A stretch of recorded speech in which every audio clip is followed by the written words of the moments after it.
Asterisk, the autumn air carried the sweet scent of caramel apples and cotton candy through the downtown festival. Children's laughter mixed with the cheerful sounds of carnival music, creating a symphony that usually brought joy to anyone within earshot. It was merely background noise as he hurried past the colorful booths, his phone pressed to his ear. Asterisk, I need those reports by Monday morning. He spoke curtly into the device, no exceptions. Every minute was scheduled, every decision calculated.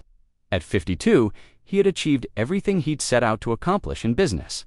His company employed over 3,000 people, and his name appeared regularly in the business journals. Yet, as he walked through the festival, something felt hollow about his success.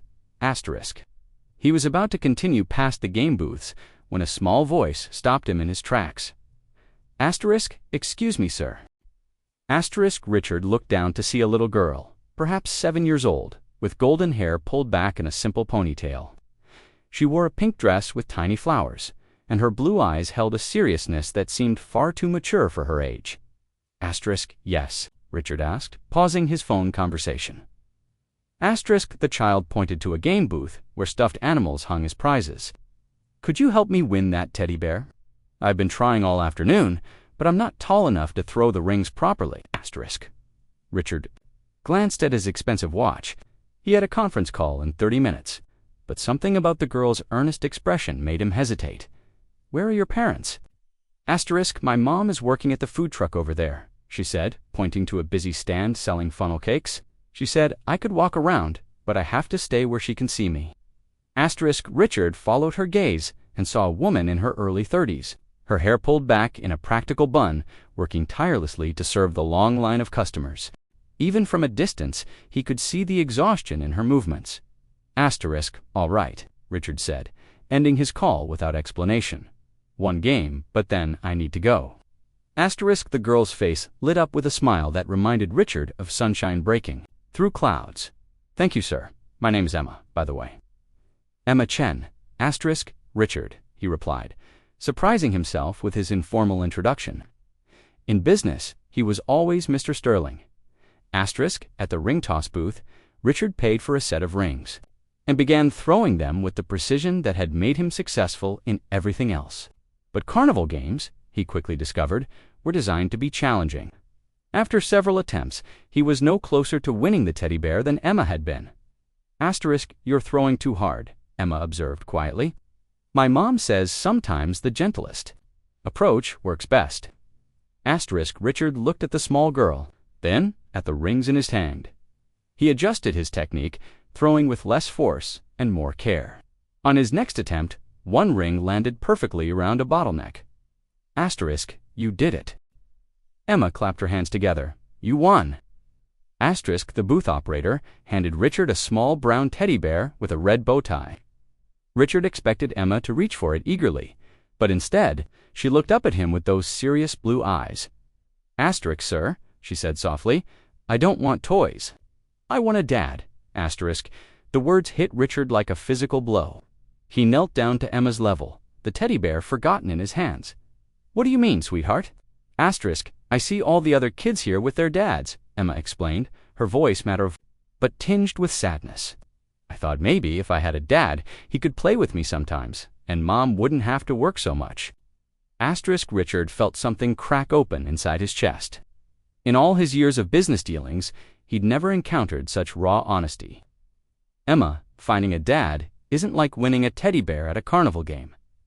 Asterisk, I know, she said simply, but I thought maybe if I practiced asking for help, I might get better at it. Asterisk, Richard sat down on a nearby bench, still holding the teddy bear. Emma climbed up beside him, her small legs swinging freely.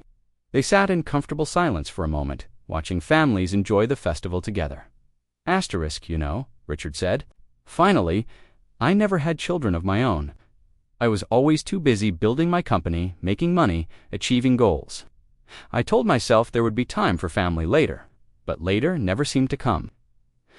Asterisk, Emma looked at him with the kind of understanding that seemed impossible for someone her age. My mom says everyone gets lonely sometimes, even grown-ups. Asterisk, your mom sounds very wise. Asterisk, she is. She works 2 jobs so we can have our little apartment. She says we're rich in love, even if we don't have much money. Richard thought about his enormous empty house, filled with expensive furniture, but devoid of laughter or warmth. She's right about that. Just then, a voice called out, "Emma, there you are." They turned to see Emma's mother approaching, flour dusting her apron and worry creasing her features. "I was looking everywhere for you. I told you to stay where I could see you." "I'm sorry, Mom. This is Richard. He helped me win this teddy bear." Emma's mother, who introduced herself as Sarah, looked at Richard with a mixture of gratitude and caution. "Thank you for looking after her. I hope she wasn't bothering you." "Not at all," Richard said, standing up. "Emma is remarkable. You should be very proud." Sarah's expression softened. "I am. She's my whole world." Richard watched the interaction between mother and daughter, seeing the deep love that connected them, despite their modest circumstances. He thought about his own childhood, raised by nannies, while his parents built their own business empire. He'd achieved everything they dreamed of, but standing here with Emma and Sarah, he realized what he'd missed. "Sarah," he said carefully, "I own Sterling Industries. We're always looking for good people, and I could see from watching you work that you have incredible dedication." Sarah's eyes widened. I don't have a college degree. Some of my best employees started exactly where you are. What matters is character, and you clearly have that in abundance." Over the following weeks, Richard found himself thinking about Emma's words. He offered Sarah a position in his company's employee services department, with benefits and a salary that would allow her to work just one job. But more than that, he found himself wanting to be part of their lives. He started small. Saturday afternoon visits to the park, teaching Emma to ride the bicycle he'd bought her, helping Sarah with groceries, attending Emma's school play,